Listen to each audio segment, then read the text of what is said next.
Je vous remercie d'être venu à cette réunion de famille organisée à l'occasion de mon 70e anniversaire, il y a maintenant 4 jours. Les amateurs de calcul mental apprécieront que je précise que ça me fait 840 mois, 25 568 jours, 2,2 milliards de secondes.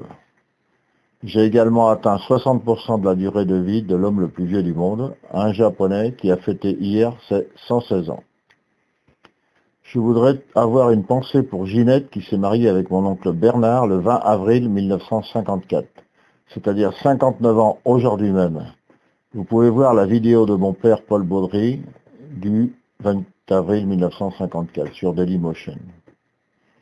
Les 2 filles de Ginette, Véronique et Isabelle, sont dans la salle, ainsi que 2 de ses petites filles, Marine et Émilie.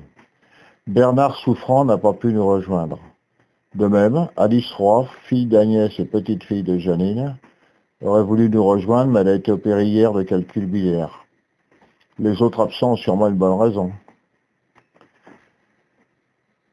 Je voudrais vous parler quelques minutes d'histoire, de famille et de fondation. L'histoire. Je suis né en 1943. Mon activité professionnelle dans l'électronique et l'informatique m'a conduit à voyager sur toute la planète pour apprendre les futurs produits ou créer des nouveautés en technologie informatique. Puis, il y a une vingtaine d'années, je me suis tourné vers le tourisme rural en créant un nouveau produit de tourisme rural de type gîte de groupe. Après le futur et les nouveautés, je me tourne désormais vers le passé. Je m'intéresse maintenant à ma famille et à son histoire. L'histoire. Grâce aux travaux de généalogie conduits par Pierre et Pierre-Marie Baudry en Sarthe, Loire, Atlantique et Vendée, on a pu identifier plus de 1000 personnes sur 14 générations.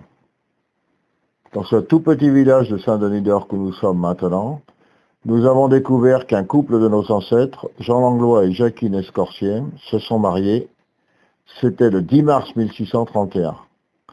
Louis XIII était alors roi de France et Richelieu était son premier ministre. Il y a donc près de 400 ans que l'on connaît cette branche de notre famille. Les racines étaient sans doute prises ici depuis la nuit des temps, bien avant l'édit de Villers-Cotterêts qui a imposé aux paroisses l'enregistrement de l'état civil, et qui lui était vers 1500 quelque chose, 1530. 381 ans plus tard, le 26 août dernier, je vous dis ça pour la petite histoire, ou peut-être la grande histoire, qui sait, dans ce lieu des faucheries où nous sommes, un successeur de Richelieu qui a été Premier ministre de la France pendant 5 ans, a lancé une campagne pour rassembler son mouvement politique. C'était François Fillon. La famille.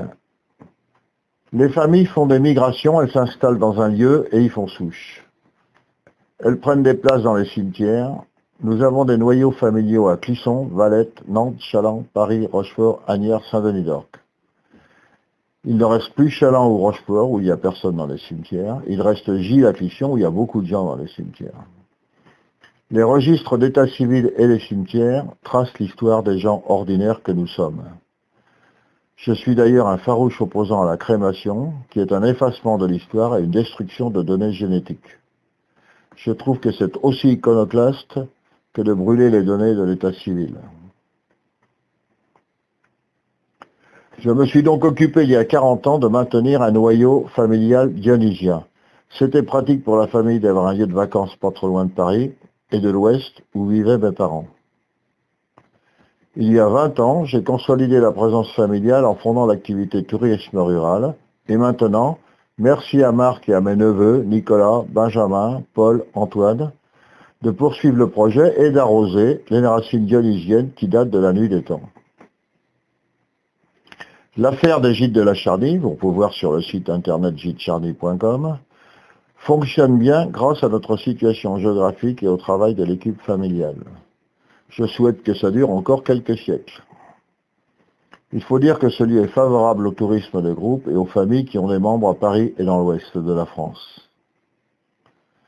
Je me suis fixé comme mission de rassembler la famille. La famille est une communauté naturelle synergique. Il est vrai bien sûr qu'elle peut tomber dans les excès du communautarisme, et dans le modèle français, on fait moins appel aux communautés que dans le modèle chinois ou les Américains.